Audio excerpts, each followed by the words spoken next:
August 1945, Camp Shelby, Mississippi. A Japanese nurse stood in line waiting for an order that would destroy her dignity. But 40 years later, she would return to America not as a victim, but as a teacher. And the lesson she brought would change how the U.S. military treats female prisoners forever. This is the story of how shame became a shield. The heat that morning was so thick it blurred the horizon. Reiko Tanaka stood 23rd in a line of 87 women, all dressed in the faded remnants of what used to be uniforms. Red Cross armbands hung from sleeves like surrender flags. The Mississippi sun bore down on them without mercy, and the air smelled of dust, disinfectant, and fear. Ahead of her, a canvas tent stood like a judgment chamber. Every few minutes, another woman entered. Every few minutes, another woman emerged with her eyes fixed on the ground. Some were crying, most were not. Crying required energy they no longer had. A camera sat on a wooden table outside the tent. Black, metallic, ordinary. But in Reiko's mind, it gleamed like a weapon she had never learned to defend against. Inside the tent, a voice barked orders in English, sharp, impatient. The interpreter's translation followed in halting Japanese, soft but no less cruel. Open your legs. The command sliced through the air like a blade through silk. Every woman in line heard it. Every woman understood what it meant. This was not a medical examination. This was exposure dressed as procedure. Reiko's hands trembled. She clenched them into fists, pressing her nails into her palms until she felt the sting. The pain was sharp. The pain was real. The pain reminded her she still existed. What Reiko didn't know was that this moment had been photographed. 5 rolls of film sat in a locked drawer in the medical office, each containing evidence of shame the Army called hygiene protocol. And those photographs would disappear in the most unexpected way, burned by the last person she'd ever suspect. But to understand how an enemy nurse ended up in the heart of Mississippi, we need to go back 3 weeks. To Manila, to the moment Emperor Hirohito's voice crackled through broken radios announcing surrender. If you or your family served in the Pacific, let us know in the comments. Your stories matter. This isn't just about what America did wrong. It's about what one American woman did right, and how her defiance saved not just 87 prisoners, but millions of women who came after. Manila, July 1945. The Red Cross hospital sat on the edge of the city, half destroyed by artillery fire, half standing through sheer stubbornness. Inside, Reiko Tanaka moved between rows of wounded soldiers with the practiced efficiency of someone who had stopped counting bodies years ago. She was 22 years old, too young to have seen this much death, too trained to let it show on her face. Lieutenant Yamada lay on a cot near the window, his abdomen wrapped in blood-soaked bandages. Shrapnel from an American shell had torn through his stomach 3 days earlier. Reiko knew he would not survive the week. He knew it too. "Tanaka-san," he whispered as she changed his dressing. His voice was weak, barely audible over the sound of distant explosions. "If the Americans capture you, you must not let them take you alive."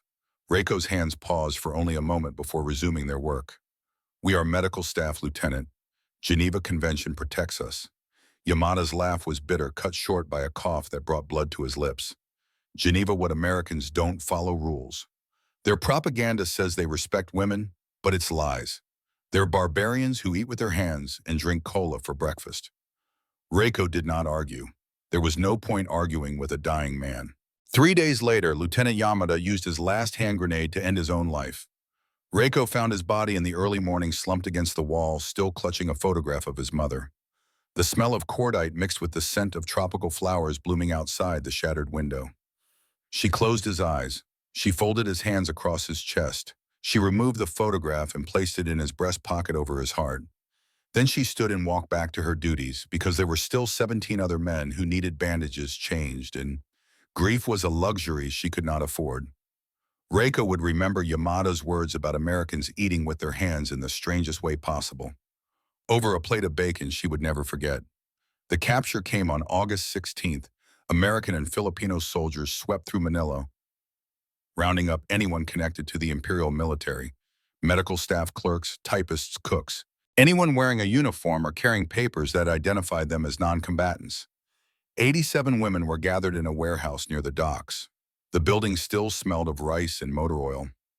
Sunlight streamed through holes in the corrugated metal roof, creating pillars of dusty gold that looked almost holy. A Filipino-American interpreter stood on a wooden crate and addressed them in Japanese. You will be sent home to Japan. Safe transport. No harm will come to you. Relief rippled through the crowd like wind through grass. Some women wept. Others bowed, deeply grateful for mercy they had not expected. Reiko stood near the back, silent. Something about the interpreter's tone did not match his words. His eyes would not meet theirs. The next morning, they were loaded onto trucks and driven to the port. But when Reiko saw the ship waiting for them, her stomach turned to ice. It was sailing east, not west. 21 days at sea. The USS Henry Gibbons cut through the Pacific like a blade through dark water, carrying its cargo of defeated women toward a destination none of them could name. Reiko kept a secret diary on scraps of cloth torn from the hem of her dress. She wrote with a pencil stub she had hidden in her shoe, pressing words into fabric because paper was too precious, too visible. Why are we going to America, she wrote on the third day. Yamada was right. They will punish us for losing. The women slept in the cargo hold on narrow bunks stacked 3 high. At night, the ship groaned and creaked like a living thing in pain. Some women prayed, some sang quietly. Most simply stared at the rusted ceiling and wondered what waited for them on the other side of the ocean. On the 14th day, a young girl named Yuki, only 19 years old, asked Reiko the question everyone was thinking. Sister, do you think they will kill us? Reiko looked at the girl's face, still round with youth, despite the hunger that had hollowed out everyone else. She thought of Yamada's final words. She thought of the grenade. She thought of all the ways a person could choose to die rather than face what came next. No, she said. They will not kill us. It was the first lie she had told since the war began. But she told it with such conviction that Yuki believed her, and that was all that mattered. New Orleans, August 26, 1945. The ship docked at dawn and Reiko saw America for the first time. The first thing she noticed was how big everything was. The buildings, the cranes, the trucks rumbling past on roads so wide you could fit 3 Japanese streets inside them. Everything about America seemed designed to overwhelm, to announce its presence with size and noise and relentless motion. The second thing she noticed was the billboard. 10 feet tall, red and white, dominating the waterfront like a flag planted on conquered territory. A Coca-Cola advertisement. A smiling woman in a summer dress held a bottle of dark liquid condensation dripping down the glass, promising refreshment Reiko could not imagine. Yuki stood beside her, staring at the billboard with wide eyes. Sister, why do they waste paint on soft drinks during wartime? Reiko had no answer. In Japan, every scrap of metal, every drop of paint, every grain of rice had been rationed, recycled, squeezed dry of usefulness. But here America advertised sugar water on billboards the size of houses. Maybe they have so much. She said quietly, they don't know what to do with it. Trucks carried them north through Louisiana and into Mississippi. The landscape unfolded in endless green, broken only by farms so vast Reiko could not see where they ended. Cattle grazed in fields, fat and lazy in the heat. Barns stood painted red, their roofs intact, their walls solid. Everything looked untouched by war. Everything was big, big cars, big roads, big people. Japan had spent 4 years starving. America looked like it had spent 4 years feasting. Camp Shelby appeared on the horizon just before noon. Barbed wire, guard towers, wooden barracks arranged in precise rows like dominoes waiting to fall. The gate stood open, but it did not look welcoming. Captain William Thornton waited at the entrance. He was 35 years old, sunburned with eyes that had seen too much and forgiven too little. His uniform was crisp despite the heat. His jaw was set like concrete. An interpreter stood beside him, a nervous young man who kept adjusting his glasses. Thornton's voice carried across the compound without needing amplification. You are not prisoners of war. You are civilian detainees. Geneva Convention does not apply to you. You will follow camp regulations. You will obey all orders. Failure to comply will result in disciplinary action.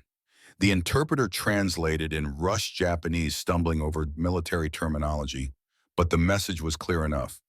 Reiko felt something crack inside her chest. Not her ribs, not her heart. Something deeper. The last fragile hope that international law might protect them had just been crushed under the weight of 3 sentences. Beside her, Yuki whispered Yamada was right. We should have died in Manila. Reiko said nothing. There was nothing to say. Thornton's cold words that day hid a secret that would only surface weeks later. A nightmare that woke him screaming every night, crying out names of men he had watched die. And when Reiko learned what haunted him, everything would change. The barracks were worse than the ship. Wooden planks for beds, no mattresses, no pillows, a single light bulb hanging from the ceiling like a gallows rope. The smell of pine tar and sweat soaked into the walls. 87 women divided into two buildings. Reiko ended up in Barracks B along with 42 others. They arranged themselves by unspoken agreement, older women near the door where they could move freely, despite stiff joints. Younger women deeper inside where the walls might offer an illusion of protection. Mrs. Nakamura, 55 years old and missing 2 teeth from malnutrition, claimed the bunk next to Reiko. Before the war, she had been a school teacher in Osaka. Now she was just another woman whose life had been reduced to a number on a camp roster. The first night, no one slept. They lay in the darkness, listening to unfamiliar sounds. Crickets, frogs, the distant rumble of trucks. And somewhere beyond the barbed wire music. American music, tinny and strange, drifting from the guard barracks like smoke. Reiko stared at the ceiling and counted the knots in the wood. 37 above her bunk. She memorized their positions, their shapes, the way they formed patterns that looked almost intentional. It was easier than thinking about what came next. Morning arrived with a whistle, sharp, piercing, the kind of sound designed to jolt a body from sleep into immediate compliance. Ration line formed at 6:30. Men first, always men first. The order was never written down, never officially announced. It simply was the way gravity simply was. Reiko watched American soldiers move through the serving area with practiced efficiency. Ladles dipping into pots, bread tossed onto tin trays, coffee poured from industrial-sized urns that steamed in the morning air. The men Japanese civilians captured from various Pacific outposts received their portions first. Oatmeal, toast, coffee, approximately 1,800 calories, enough to sustain a working adult. Then came the women, the same oatmeal but thinner. The same toast but 1 slice instead of 2. The same coffee but in smaller cups. 1,200 calories. Enough to survive. Not enough to thrive. Reiko accepted her tray without comment. Complaining would change nothing. Silence was a form of dignity when dignity was all you had left. But then something unexpected happened. Corporal James Walsh, barely 20 years old with freckles across his sunburned nose, paused at the bread station. He glanced toward the guard tower. Then in a motion so quick Reiko almost missed it, he slipped an extra slice of toast onto her tray. Their eyes met for half a second. His were blue, guilty, human. He looked away first. Reiko carried her tray to a wooden table and sat. The extra toast sat there like an accusation, like evidence of a crime she had not committed, but somehow benefited from anyway. Yuki noticed. "Sister, you got extra." Reiko broke the slice in half and handed 1 piece to the girl. "We share." By the end of breakfast, that single slice of bread had been divided among 6 women, each taking a bite so small it barely registered as food. But it registered as something else. Kindness. Even here, even now, kindness existed in quantities too small to measure, but too important to ignore. Corporal Jimmy Walsh could not look at them directly. Something about their dignity made him feel dirty. The days developed a rhythm. Wake at dawn, ration line, morning roll call, afternoon in barracks, evening ration line, lights out at 9. Between those fixed points, time stretched like taffy, endless and shapeless. The women sat on their bunks and waited. For what they did not know. Orders, release, execution. The future had become a blank space they could not fill with anything but dread. Reiko began teaching English to the younger women. Not because she was fluent, she was not, but because she knew enough to make simple sentences, and sentences were better than silence. "Hello? Thank you. I am hungry. I am cold. Please help me." Survival phrases. The vocabulary of dependency. Yuki proved to be a quick learner.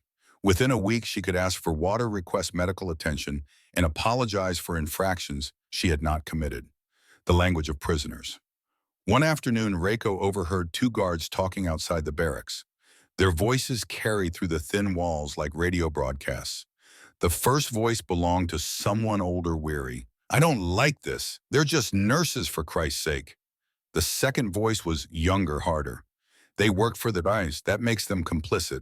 Complicit in what? Healing wounded soldiers. That's what nurses do. A pause. Then, you getting soft, Patterson. I'm getting old. There's a difference. Footsteps faded. The conversation ended. But the word complicit remained hanging in the air like smoke after gunfire. That night, Reiko lay awake and wondered what she was complicit in. She had treated soldiers. She had followed orders. She had done her duty as a nurse just as American nurses did theirs. Was that complicity? Or was it simply survival? She did not have an answer. She suspected no one did.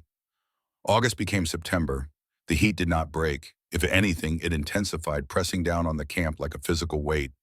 The barracks baked during the day, radiating stored warmth long into the night.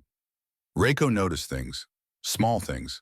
The way Captain Thornton walked past the women's sector every morning at 7:15, his eyes fixed straight ahead, never looking left or right. The way certain guards brought extra water on the hottest days. The way Dr. Stevens, the camp physician, avoided eye contact when he conducted his weekly health inspections. And she noticed the sounds at night, screaming. It came from the officers' quarters, muffled by distance but unmistakable. A man's voice shouting words Reiko could not understand, but recognized as anguish. It happened 3, sometimes 4 times a week, always between 2 and 3 in the morning. Always the same voice. She asked the interpreter about it during his weekly visit to check on language needs. The interpreter, a young Nisei named David Matsumoto, who seemed perpetually uncomfortable with his role as intermediary, hesitated before answering. Captain Thornton, he said quietly. He has nightmares. About what baton?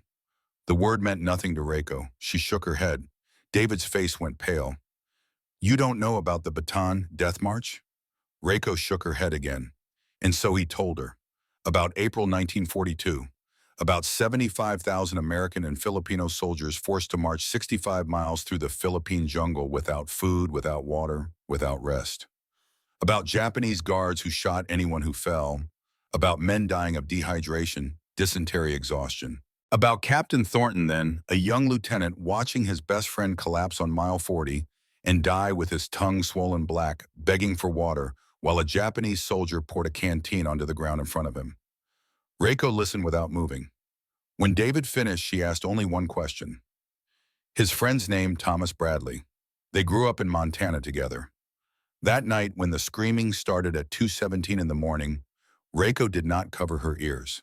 She listened. And in the sound of Captain Thornton's nightmares, she heard the echo of Lieutenant Yamada's final grenade. 2 men, 2 armies, 1 war, both haunted by losses they could not undo. For the first time since arriving at Camp Shelby, Reiko felt something other than fear or shame. She felt understanding. September 4th, morning roll call. Dr. Stevens made an announcement. All female detainees will undergo mandatory medical screening tomorrow at 0700 hours. This is a standard health inspection required for all civilian populations in military custody. Compliance is not optional. The interpreter translated. The words hung in the humid air like a threat.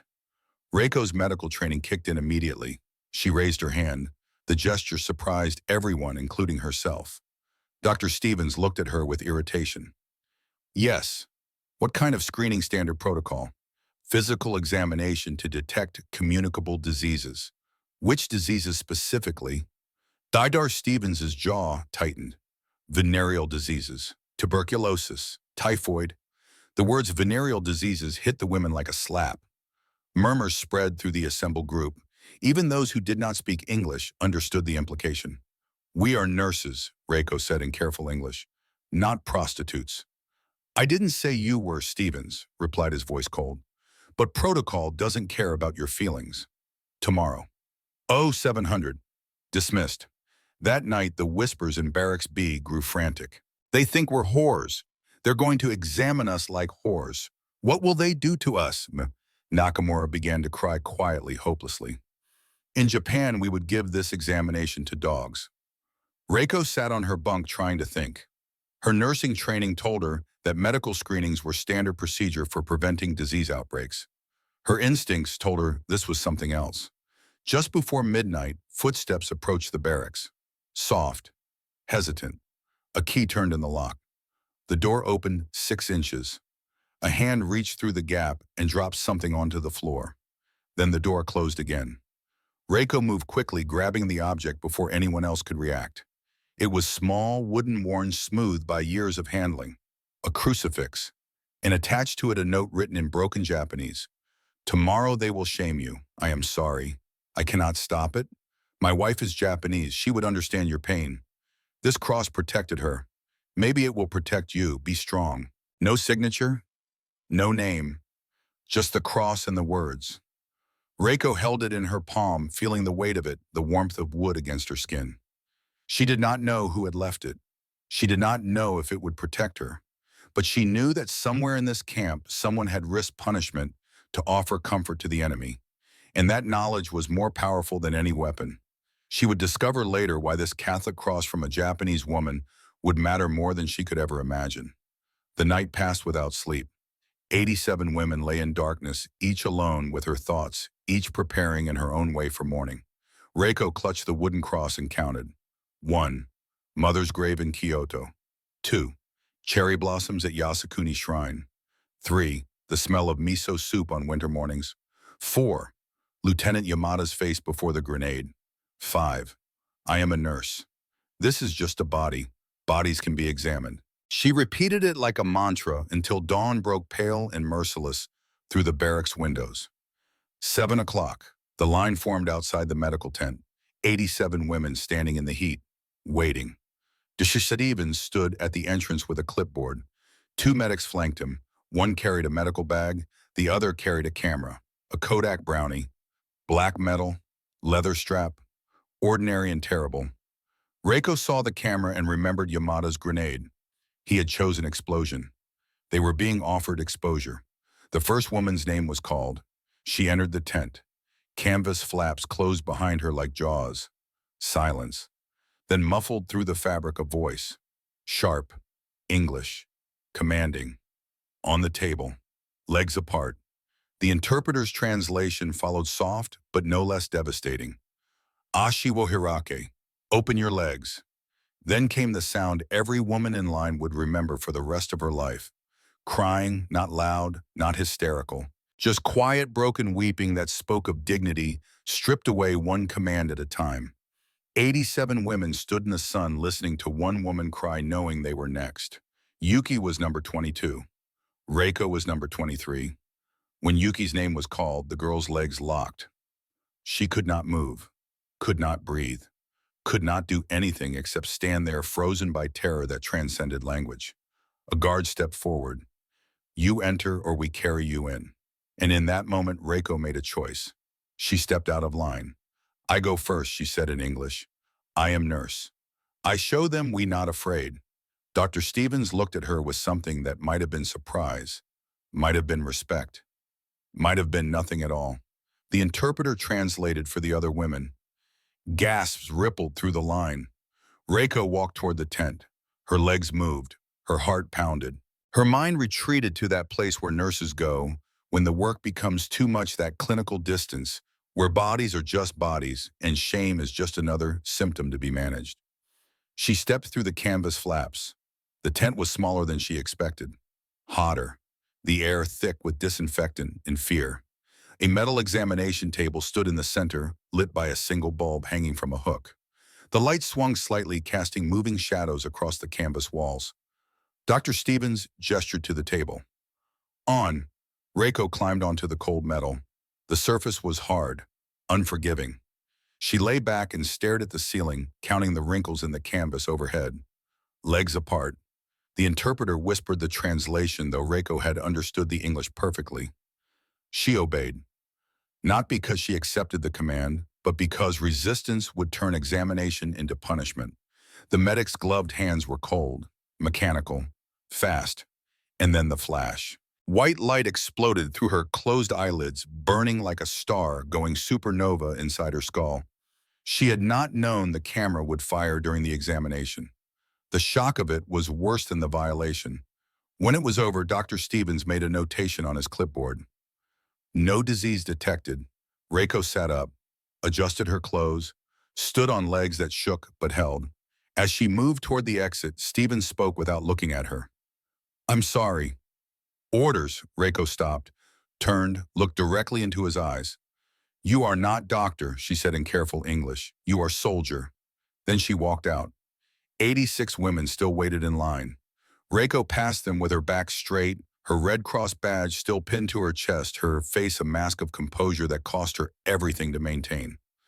Only when she reached the barracks did she allow herself to shake. And somewhere beyond the barbed wire, the future waited. Unknown, uncertain, but hers to face. The tent stayed open until sunset. 87 women processed like broken machinery being certified for disposal. Each examination took less than 3 minutes. Each woman emerged looking like she had aged a decade in the time it took to walk from canvas flap to canvas flap. By 6 o'clock, it was finished.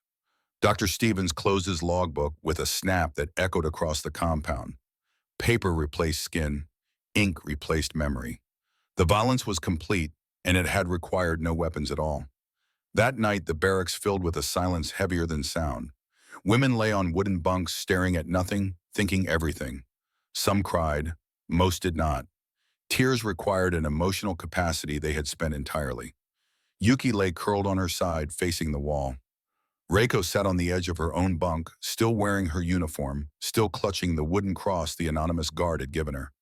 Sister Yuki whispered into the darkness, "Thank you for going first." Reiko said nothing. There were no words that could make this better. But I wish I had died instead, Yuki continued. I wish the Americans had just shot us in Manila. This is worse than dying. Mrs. Nakamura's voice came from the bunk near the door, cracked and bitter. We survived bombs. We survived starvation. But this is what breaks us. Other voices joined in, building like a storm. They took photographs. What will they do with them? They'll publish them. They'll show Japan we were whores. They'll sell them to soldiers. We're ruined. Our families will be ashamed. The panic spread like fire through dry grass, each woman's fear igniting the next. Reiko stood. Her legs were still shaking, but her voice was steady. Listen.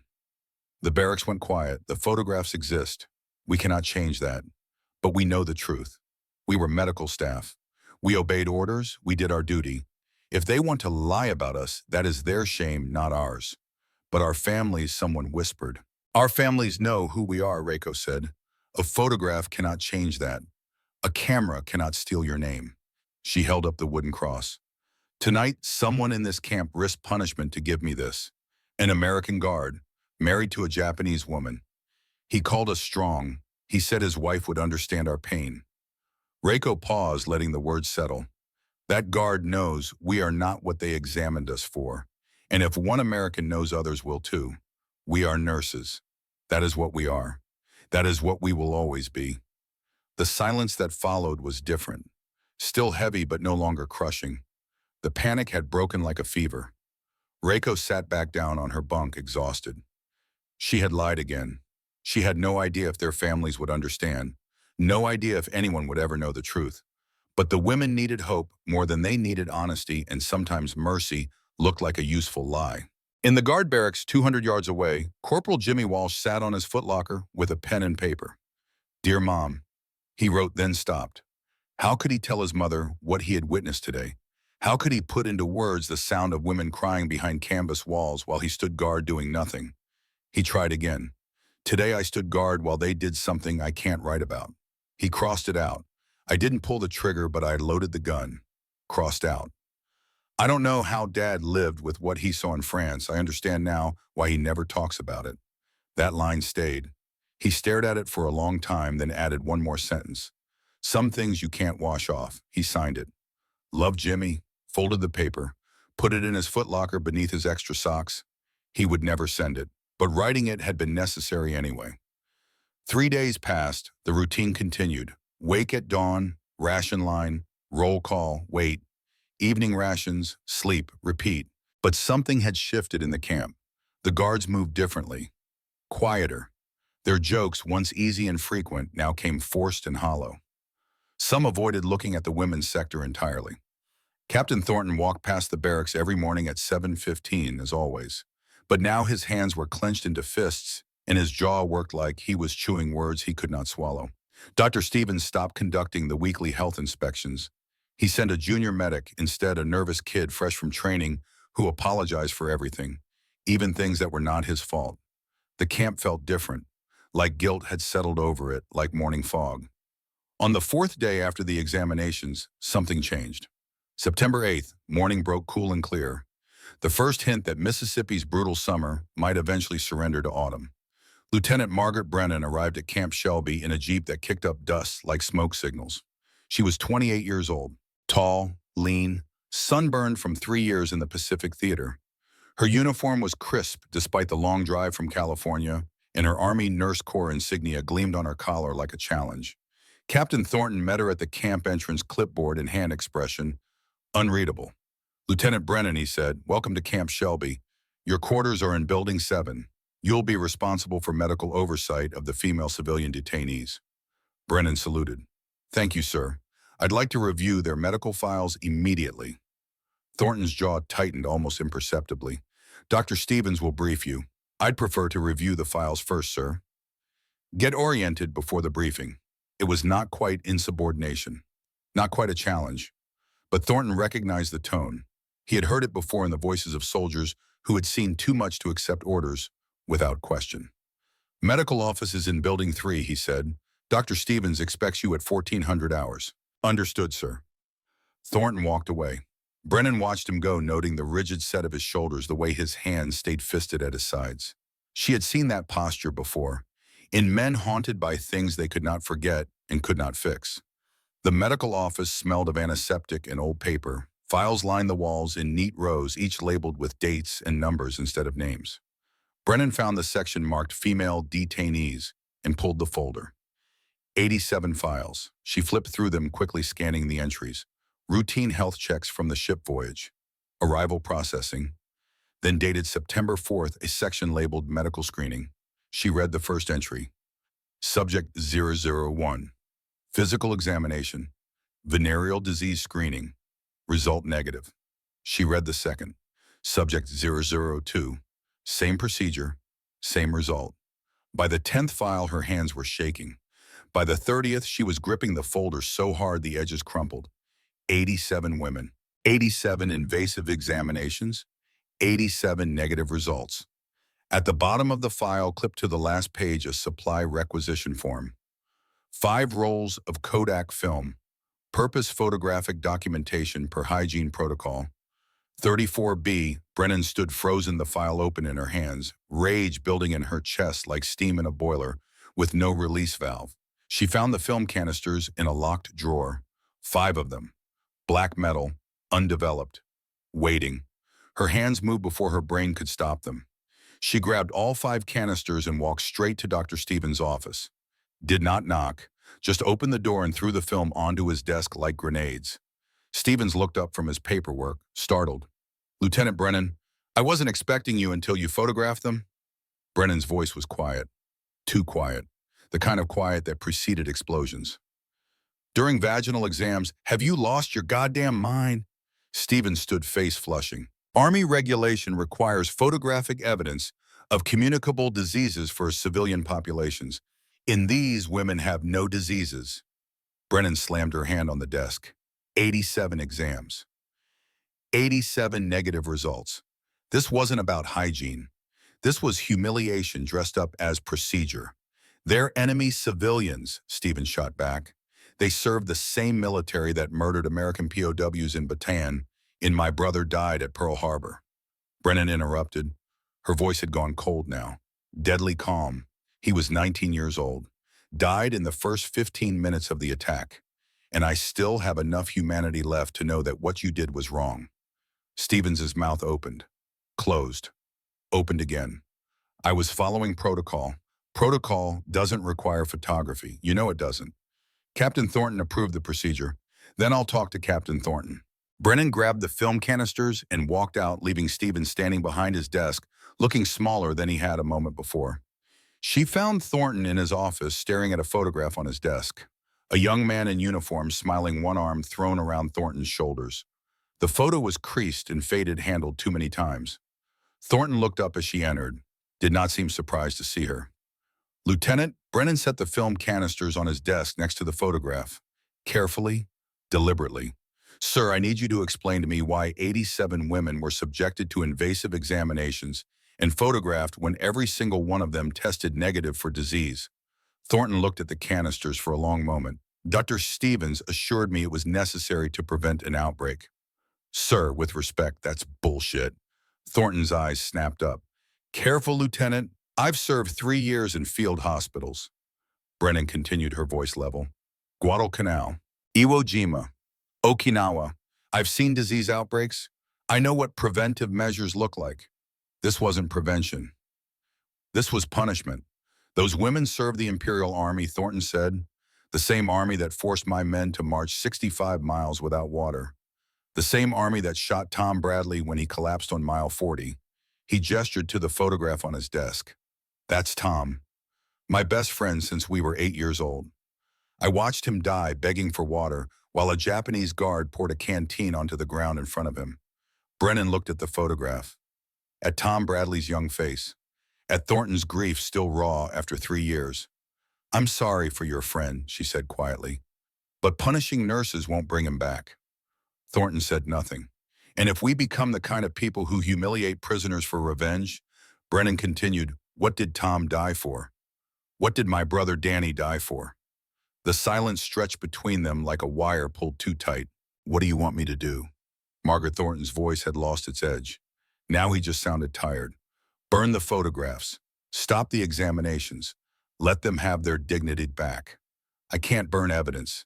It's against regulations. Then I'll do it myself. Court-martial me if you want.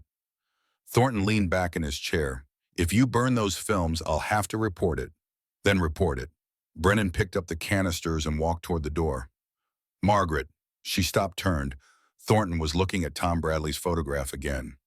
If those films were to somehow disappear during routine inventory transfer, he said slowly, and if the guard on duty happened to see nothing irregular, I would have no grounds to investigate. Brennan understood immediately, understood what he was offering, what he was risking. Thank you, sir. She walked out. Behind her, Thornton closed his eyes and whispered something to the photograph, something that sounded like forgiveness. 2 o'clock in the morning. The camp was dark except for lights in the guard towers and the dim glow from the mess hall kitchen. Corporal Jimmy Walsh moved through shadows like a ghost. He had volunteered for late watch knowing it would give him access to areas normally restricted, knowing it would give him the opportunity he needed. The medical supply building was locked, but Jimmy had been trained to pick simple mechanisms.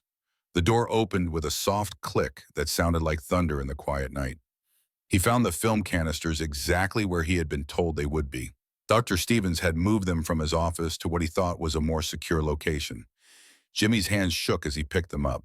5 small cylinders of metal and plastic. Evidence of something he still could not fully name, but recognized as wrong. He carried them outside to the small fire pit behind the mess hall used during the day for burning trash. The coals were still warm. He fed the fire. Waited for flames to rise. Then one by one he dropped the canisters into the heat. The film inside ignited with a soft whoosh, burning blue and white, releasing chemicals that smelled like vinegar and shame. Jimmy watched each canister melt, the metal warping in the heat, the evidence turning to smoke and ash. When the last one was gone, he stirred the coals until no trace remained. Then he sat on the ground beside the fire pit and cried. Great shuddering sobs that came from somewhere deeper than his lungs. He cried for the women he had heard crying behind canvas walls. He cried for his own cowardice in not stopping it sooner. He cried for the man he had been before today and the man he would have to become after. When the tears stopped, he pulled out his notebook and wrote, Tonight I became a criminal. Tomorrow I'll sleep better than I have in weeks. Morning arrived with the usual whistle. Roll call, ration line. Another day exactly like the last, except it wasn't. The women noticed first. The guards were different, quieter. Some looked at them directly now instead of averting their eyes. One guard, an older man with gray at his temples, nodded slightly as Reiko passed, a tiny gesture of acknowledgement, of respect. At breakfast, the portions were larger. Not dramatically so, but noticeably. The oatmeal was thicker. Each woman received 2 slices of toast instead of 1. The coffee cups were filled to the brim. Mrs. Nakamura stared at her tray in confusion. Why are they feeding us more? Reiko had no answer. She ate slowly, waiting for the other shoe to drop. Kindness in this place felt like a trap, but no trap sprang. At 9 o'clock, Dr. Stevens appeared at the women's barracks. His face was pale, his expression tight. He did not enter, just stood at the door and addressed them through the interpreter. "There will be no further medical examinations," he said, "unless you request treatment for a specific ailment." The interpreter translated. Confusion rippled through the assembled women. "Is that understood?" Stevens asked. "Yes," the women murmured. "Hi." Stevens turned to leave, then paused. His shoulders slumped slightly, and for a moment he looked less like a military officer and more like a man who had made mistakes he could not take back. "I apologize," he said quietly, "for any distress caused by previous procedures." Then he walked away before the interpreter could translate. But Reiko had understood. She watched him go, this man who had ordered their humiliation, who had aimed a camera at their exposed bodies, who was now offering an apology that could never be adequate, but was being offered anyway. She did not forgive him. Forgiveness was not hers to give for something done to 87 women. But she understood that he was at least capable of shame, and shame was a start. That afternoon, Lieutenant Margaret Brennan entered the women's sector carrying a wooden crate. No one had authorized her entry. The guard on duty, Corporal Jimmy Walsh, simply stepped aside and let her pass. 87 women watched her approach with the wary suspicion of people who had learned that kindness from authority was usually a prelude to cruelty. Brennan set the crate on the ground and opened it. Inside, bars of soap, packages of sanitary napkins, clean towels, aspirin, and surprisingly chocolate bars, Hershey's, and cigarettes, Lucky Strike. She knelt beside the crate, bringing herself to eye level with the women sitting on the floor. "I'm sorry," she said slowly in careful English, "for what was done to you." The interpreter translated. Though his voice shook slightly, no one moved, no one spoke. Brennan reached up and unpinned her Army Nurse Corps badge from her collar. She held it out where everyone could see. The metal caught the light, gleaming like a promise. "I'm a nurse," she said. "Like you." Still no response. The women stared at her like she was a mirage that might disappear if they blinked. Then Reiko stood, slowly. The movement drew every eye in the room. She walked forward until she stood directly in front of Brennan. The American woman was taller, but Reiko's dignity made the height difference irrelevant. "You," Reiko said in careful English. American Nurse Brennan nodded. "Yes, U.S. Army Nurse Corps. I served at Guadalcanal, Iwo Jima." Reiko reached up and unpinned her own Red Cross badge. The fabric around it was stained and frayed, but the Red Cross itself was still visible, still defiant. She held it out to Brennan. "You real nurse, I not anymore." Brennan's eyes filled with tears. She took the badge gently, reverently, as if it were made of glass. Then she did something that made the entire room gasp. She pinned it back onto Reiko's chest. Her hands were shaking, but her voice was steady. "No, you're still a nurse. What they did doesn't change what you are. They can't take that from you." Reiko's breath caught. Her eyes, dry for 3 days, suddenly brimmed with tears that spilled over and ran down her cheeks. Brennan continued. "Did you treat wounded soldiers?" "In Manila," Reiko nodded. "Then you saved lives. That makes you my sister." The words broke something open. Not just in Reiko, but in the room. Women who had not cried during the examination began to cry now. Not from shame or fear, but from the sudden, overwhelming recognition of their own humanity reflected in another person's eyes. Brennan reached into her pocket and pulled out a small photograph. It showed a young man in naval uniform grinning at the camera. "This is my brother Danny," she said. "He died at Pearl Harbor, December 7th, 1941. He was 19. She paused, letting the interpreter catch up.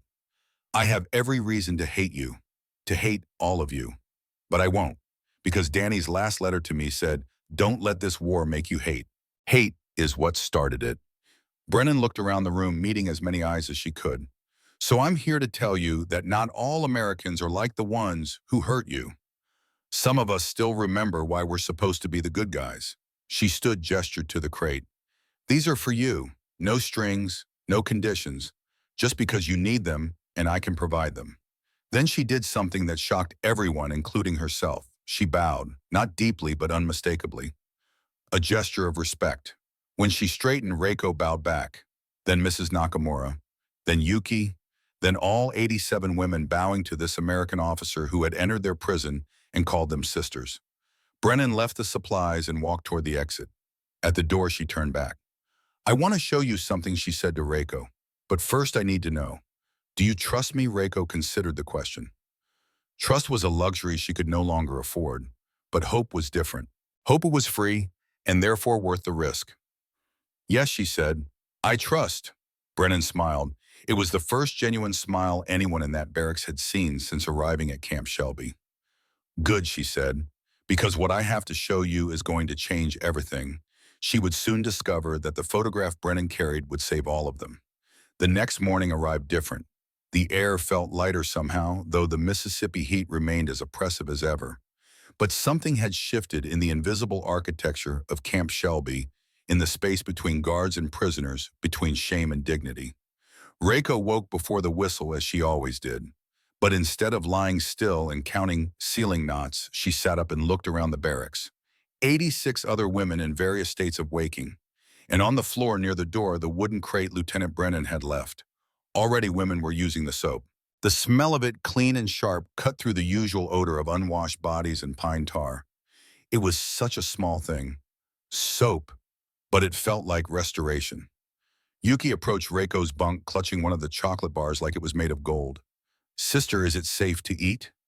Reiko smiled, a rare expression that felt strange on her face. "It's chocolate. American children eat it every day." Yuki unwrapped it slowly, reverently, broke off a single square, and placed it on her tongue. Her eyes went wide. "It's sweet, so sweet, and it melts." By the time the morning whistle blew, half the chocolate had been distributed in tiny portions, each woman savoring a taste of something that had nothing to do with survival and everything to do with pleasure. A reminder that joy still existed even in places designed to crush it. The breakfast line that morning brought another shock. Instead of thin oatmeal and a single slice of toast, the women received scrambled eggs. Real eggs cooked with butter still steaming, toast with jam, and bacon. Bacon. The smell hit them before they even reached the serving line. Salt and fat and smoke, a scent so rich it felt almost obscene after months of bland rations. Mrs. Nakamura stared at the strips of crispy meat on her tray like they might attack her. "What is this bacon?" the interpreter said. "American breakfast meat. From pigs. From pigs." Mrs. Nakamura's face twisted in confusion. "They eat this every day." The guard serving the line, a middle-aged man with kind eyes, overheard the translation. He nodded. "Yeah, pretty much. Sometimes sausage instead." Why Mrs. Nakamura had no answer. In Japan, every scrap of food had been rationed, recycled, stretched until it became a memory of nutrition rather than the thing itself. But here, America fried pig fat for breakfast and thought nothing of it. Reiko picked up a strip of bacon with her fingers. It was hot, greasy, crispy at the edges. She bit into it carefully. The taste exploded on her tongue. Salt like ocean spray. Fat that coated her mouth like warm silk. A crunch that gave way to tender meat underneath. It was excessive, indulgent, completely unnecessary for survival. It was delicious. She closed her eyes and chewed slowly, letting the flavors settle. When she swallowed, she understood something she had not grasped before. This was not about bacon. This was about abundance. About a country that had fought a global war on two fronts and still had enough to fry pig belly for breakfast. About a nation that could afford to be generous because it had never known true scarcity. Lieutenant Yamada had been wrong. Americans were not barbarians. They were simply people who lived in a land that had given them so much they did not know how to live small.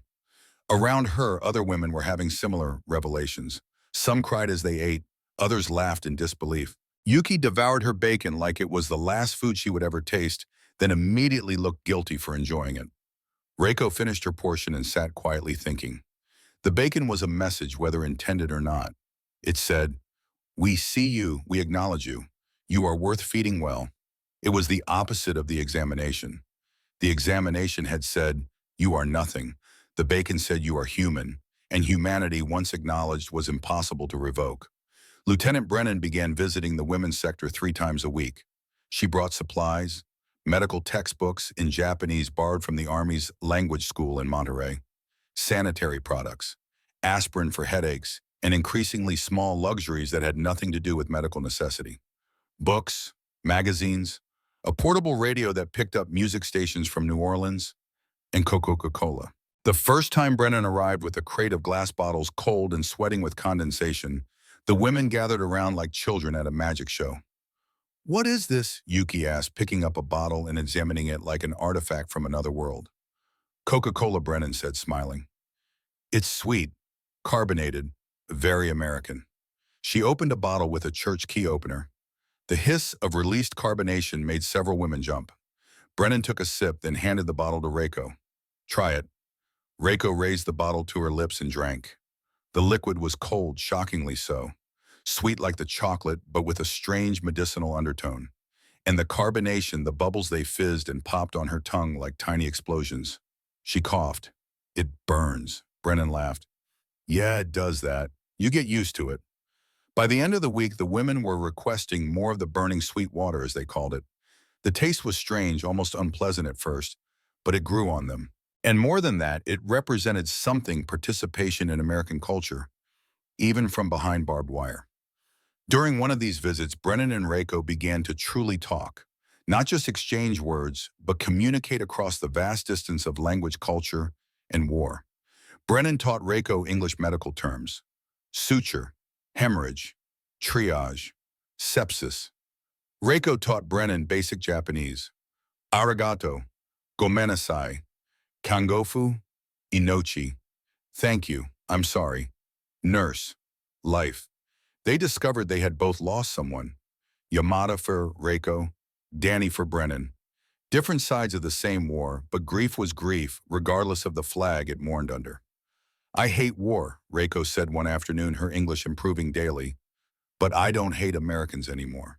Brennan looked at her, this woman who had every reason to hate choosing not to. "I never hated Japanese," she replied. "I hated what war did to all of us, made us into people we didn't recognize." They sat in companionable silence for a moment, two nurses who understood that healing sometimes meant simply bearing witness to pain. Then Brennan reached into her bag and pulled out a photograph. "This is what I wanted to show you, what I needed you to see." She handed it to Reiko. The photograph showed a woman in a tattered uniform distributing rice from a large pot. Other women sat around her, waiting their turn. The woman's back was straight. Her movements were careful, measured. And pinned to her chest, clearly visible, even in the black and white image, was a Red Cross badge. Reiko stared at the photograph, at the woman in the image, at herself, when she whispered. 3 days after the examination, Brennan said, "Corporal Walsh took it. He said he needed me to see it, to understand something. Understand what? That you were still a healer, even here. Even after everything they did to you. You didn't break." Reiko's hands trembled as she held the photograph. She remembered that day. Remembered distributing the thin rice gruel, making sure every woman got exactly the same amount. It had been automatic. Habit. The kind of thing nurses did without thinking. But someone had noticed. Someone had seen her in that moment and recognized not a prisoner, but a professional still practicing her calling. "Why do you keep this?" Reiko asked. "Because someday," Brennan said, "when you forget who you are, I want you to remember. You were always a nurse. They couldn't take that from you." Reiko began to cry. Not the desperate tears of the examination, but something cleaner. Something that felt like rain after drought. "Can I keep this?" she asked. "It's yours," Brennan said. "It always was." October arrived with cooler nights and the first hints of autumn color in the trees beyond the fence. The routines continued, but the atmosphere had changed fundamentally. Guards greeted the women with nods instead of commands. "Doctor." Stevens stayed away, entirely replaced by younger medics who treated the women like patients instead of threats. The rations remained generous, varied, abundant. And Captain Thornton, who had walked past the women's sector every morning without looking, began to stop. Not to inspect, just to stand there for a moment, hands clasped behind his back, as if trying to see something he had been blind to before. On October 12th, he summoned Reiko to his office. She went with the interpreter, expecting punishment for some infraction she could not name. But when she entered, Thornton stood and gestured to a chair. "Please sit." Reiko sat. The interpreter stood beside her, nervous. Thornton's office was sparse. A desk, filing cabinets. And on the desk, the photograph of Tom Bradley, still creased and faded from handling. Miss Tanaka Thornton began, then paused. Started again. I owe you an apology, the interpreter translated. Reiko said, nothing, waiting. For the examination. For the photographs. For treating you like an enemy when you were just a nurse doing her job. He gestured to the photograph on his desk. This is Tom Bradley, my best friend. We grew up in Montana together. Hunted, fished, joined the army together. He paused, his jaw working. I watched him die in the Philippines. Bataan Death March. Japanese guards wouldn't give him water. He collapsed on mile 40 and died with his tongue swollen black, begging for a drink. The interpreter translated haltingly, struggling with the emotion in Thornton's voice. I blamed all Japanese for Tom's death. Thornton continued. Every person in a Japanese uniform reminded me of the guards who killed him. When you arrived here, I saw enemies, not people. Reiko spoke for the first time. I am sorry for your friend, but I am not the soldier who killed him. Thornton nodded slowly. I know. I just didn't want to know before. It was easier to hate all of you than to see you as individuals, as human. He opened a drawer and pulled out an envelope. This is a special visa. If you want to stay in America after repatriation work as a nurse, you can. We need skilled medical staff. The war left us short. He slid the envelope across the desk. Reiko stared at it like it might explode. You want me to stay? In America? You're a good nurse, Thornton said. Lieutenant Brennan showed me your record.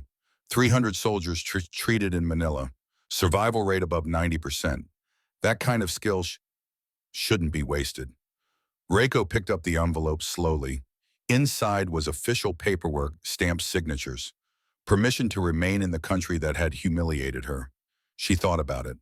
Really thought about it. America had bacon for breakfast and Coca-Cola in glass bottles. America had abundance and opportunity. America had Lieutenant Brennan, who called her sister.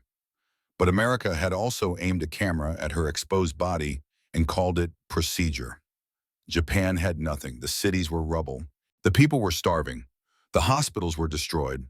But Japan needed healers, not warriors. The war had given Japan too many warriors and not enough people who knew how to rebuild. Thank you, Captain Reiko said carefully, but I must go home. Japan will need nurses after this war, to heal the people, to teach the next generation. She paused, choosing her words with care. We had too many warriors. We need healers now. Thornton nodded. I understand. Reiko stood to leave, then turned back. Captain, your friend Tom, I think he would be proud you stopped the examinations. Thornton's eyes filled with tears he did not let fall. I hope so, Miss Tanaka. I really hope so. The repatriation order came in late November. All female civilian detainees would be transported to New Orleans and loaded onto the USS Henry Gibbons for return to Japan. Departure date, December 20th, 1945. The women received the news with mixed emotions. Joy at going home, fear of what home had become, relief at leaving the camp, sadness at leaving the few Americans who had shown them kindness. Reiko felt all of it at once, a tangle of contradictions she could not untie. Lieutenant Brennan helped them prepare. She requisitioned new dresses for each woman, simple but clean. Toiletries, shoes that fit, small amounts of money, $20 per person to help them start over. And she wrote letters of recommendation, 87 of them, each personalized, each detailing the woman's skills and character. To whom it may concern, one letter read, Reiko Tanaka served as a Red Cross nurse with distinction during wartime. She is skilled, compassionate, and dedicated to the healing profession. Any medical institution would be fortunate to employ her. Signed, Lieutenant Margaret Brennan, U.S. Army Nurse Corps. On December 19th, the day before departure, Brennan visited the barracks one final time. She carried a box wrapped in brown paper. For the voyage, she said, handing it to Reiko. Don't open it until you're on the ship. Reiko accepted the box. It was light. She could hear things shifting inside. What is it, Supplies Brennan said. And something to remember me by. That night, the women packed their few belongings, the Red Cross badges cleaned and mended, the photographs Brennan had given them, the letters of recommendation, the wooden cross from the anonymous guard which Reiko had kept all these months, and in her pocket the visa she had refused. Reiko had asked to keep it, not to use, but as a reminder that even in the darkest places, people could choose mercy. December 20th dawned cold and clear. The women assembled outside the barracks at 0600, dressed in their new clothes, carrying their small bags. Captain Thornton was there. Dr. Stevens standing at a distance, his face pale and drawn. The guards who had fed them, protected them, and eventually treated them with something approaching respect. And Lieutenant Brennan holding herself together with visible effort. The trucks arrived. One by one, the women climbed aboard. Reiko was among the last. Before she stepped up, Brennan called her name. Reiko. She turned. Brennan was holding something in her hand. Her Army Nurse Corps badge. She unpinned it and stepped forward. Reiko watched confused as Brennan pinned the badge next to her Red Cross symbol. "So you'll remember," Brennan said, her voice breaking. "We're sisters. War can't change that." Reiko's throat closed. She wanted to say something profound, something worthy of the moment. Instead, she managed only 3 words in English. "Thank you, sister." Brennan pulled her into a hug, held her tight, whispered, "You saved my soul, Reiko. You reminded me why Danny died, so people could be kind to each other again." When they separated, both women were crying. Reiko climbed into the truck, found a seat by the back. As the convoy pulled away from Camp Shelby, she looked back one final time. Lieutenant Brennan stood alone in the compound, hand raised in farewell. Behind her, the barracks where 87 women had learned that shame and dignity could coexist, that humiliation could be survived, that even enemies could become sisters. Reiko raised her hand, shade, and in her other hand she held a small American flag, one of the gifts Brennan had given each woman, a symbol that felt impossibly heavy and impossibly light at the same time. The trucks drove through Mississippi, then Louisiana. The women sat in silence, watching America roll past. Farms, towns, churches, gas stations, a country untouched by bombs thriving while the rest of the world burned. When they reached the New Orleans port, the USS Henry Gibbons waited like a promise. Home. Finally home. But as Reiko climbed the gangplank, she realized something that made her pause mid-step. She was leaving the country that had shamed her, but she was also leaving the country that had healed her, the country that had given her bacon and Coca-Cola and a photograph that proved she was still a nurse, the country that had sent Margaret Brennan to remind her what mercy looked like. Which America was real, the one that had ordered the examination or the one that had burned the photographs? Perhaps both were real. Perhaps that was what made a country truly great. Not that it never failed, but that it tried to fix its failures. Not that it never hurt people, but that it acknowledged the hurt and offered repair. The ship's horn sounded, deep, final. Reiko found a spot on the deck, opened the box Brennan had given her. Inside, more chocolate, soap, aspirin, and a letter. "Dear Reiko," it read in careful handwriting. "You asked me once why I became a nurse. I never answered. The truth is, I became a nurse because I wanted to fix people, to make broken things whole again. But you taught me something I didn't know. Sometimes the greatest healing isn't fixing what's broken. It's witnessing the breaking and saying, 'I see you, you matter. Your pain is real. Thank you for letting me witness you. Thank you for not letting the breaking destroy you. You are the strongest person I have ever met. Your sister across the ocean. Margaret." Reiko folded the letter carefully, put it in her pocket next to the refused visa. The ship pulled away from the dock. America grew smaller. The city, the buildings, the land. Reiko stood at the rails, still wearing both badges, Red Cross and U.S. Army Nurse Corps, enemy and ally, victim and survivor. As the coastline disappeared, she pulled out a scrap of cloth and her pencil stub, the same one she had used to write her diary on the voyage to America. She wrote, "Today I leave the country that shamed me, but I also leave the country that healed me. I do not know which America is real. Perhaps both. Perhaps that is what makes a country great. Not that it never fails, but that it tries to fix its failures." Below that, she added one more line. "Shame tried to bury us, but we grew anyway." 40 years passed like a river flowing to an inevitable ocean. Tokyo, 1985. The School of Nursing occupied a modern building in the rebuilt city. Glass and steel where rubble had been. Hope where despair had lived. Reiko Tanaka, now 62 years old, stood at the front of a classroom teaching medical ethics to 40 young nurses. Her hair had gone gray, her face had lined, but her spine was still straight and the Red Cross badge still rested in a frame on her desk. The Army Nurse Corps badge sat beside it. A student raised her hand. Tanaka-sensei, why did you become a nurse? Reiko smiled. The question never got old, and her answer never changed. Because I learned that dignity is not what others give you. It is what you give yourself. The students nodded, writing this down like scripture. After class, Reiko returned to her office. On her desk sat a stack of papers to grade, a cup of tea now cold, and a letter. The envelope was from Boston, Massachusetts. American stamps. Careful handwriting she recognized immediately. Her hands shook as she opened it. Dear Reiko, the letter began. I kept this photograph for 40 years. I think it's time you had it. Inside was the photograph. Reiko distributing rice.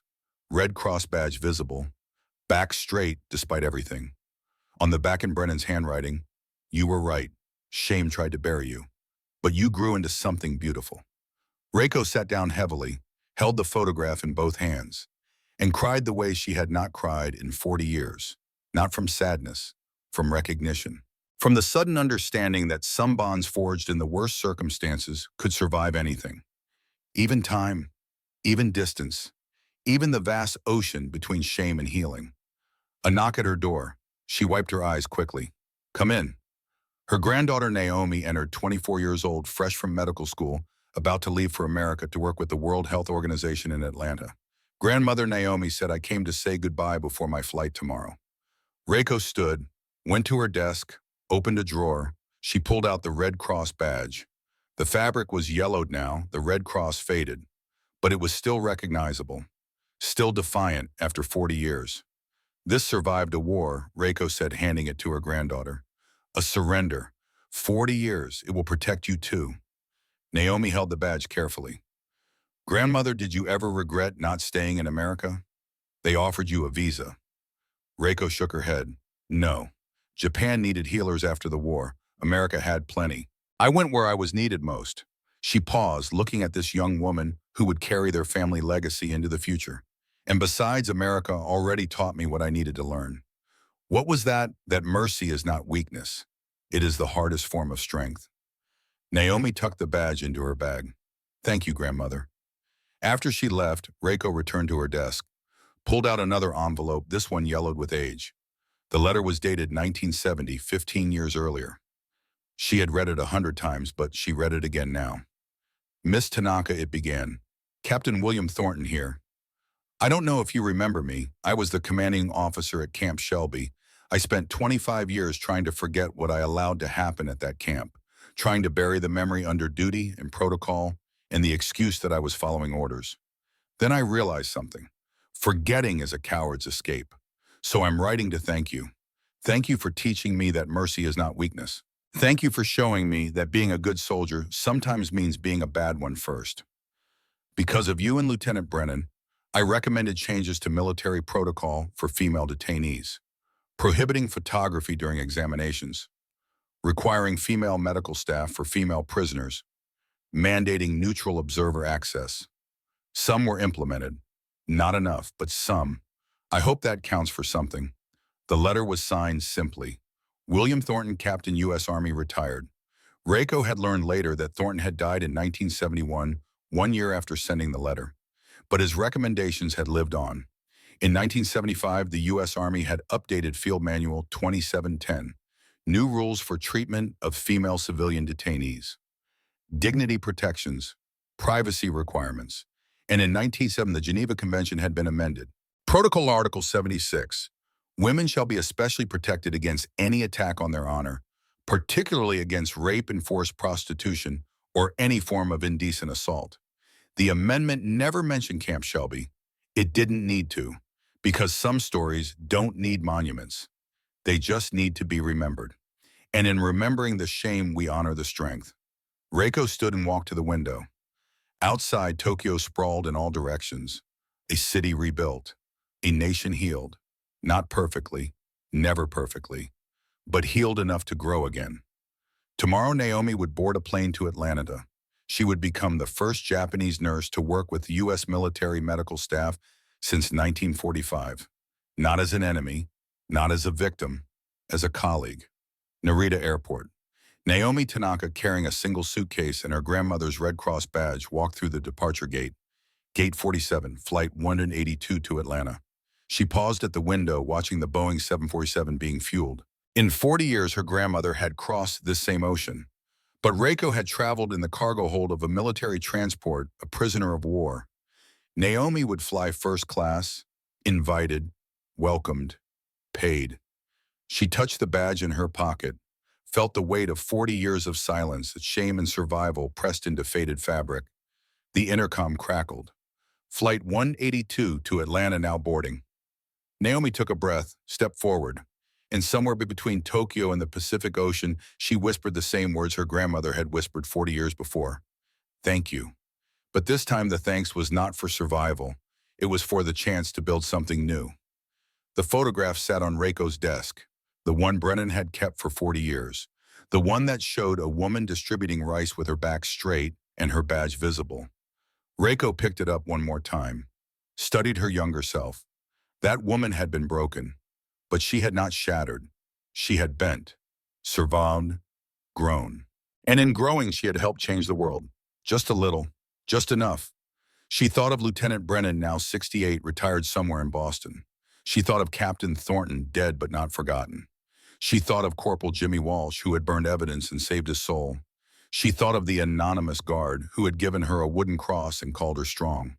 She thought of 87 women who had stood in line under a Mississippi sun and survived what should have destroyed them. And she understood finally what it all meant. August 1945, Camp Shelby, Mississippi. The heat was so heavy it blurred the horizon. A Japanese nurse stood in line, stripped of rank, stripped of dignity. But she held on to one thing, her name. 40 years later, her shame became a shield that protected millions. Because that's what America does best. Not that we never fail, but that we learn from our failures. And sometimes that learning starts with 2 nurses, 2 flags, and one simple truth. Kindness is not weakness. It is the hardest form of strength. And mercy, once given, echoes forever. The sun set over Tokyo. Reiko Tanaka, nurse survivor teacher, closed her eyes and whispered a prayer. Not to any god, just to the memory of a friendship that had survived war, shame, time, and distance. Thank you, Margaret. Somewhere in Boston, Margaret Brennan sat in her apartment holding her own copy of the photograph. She whispered back across the ocean, across the years. Thank you, Reiko. 2 women, 2 nations, 1 war, and a mercy that outlasted them all.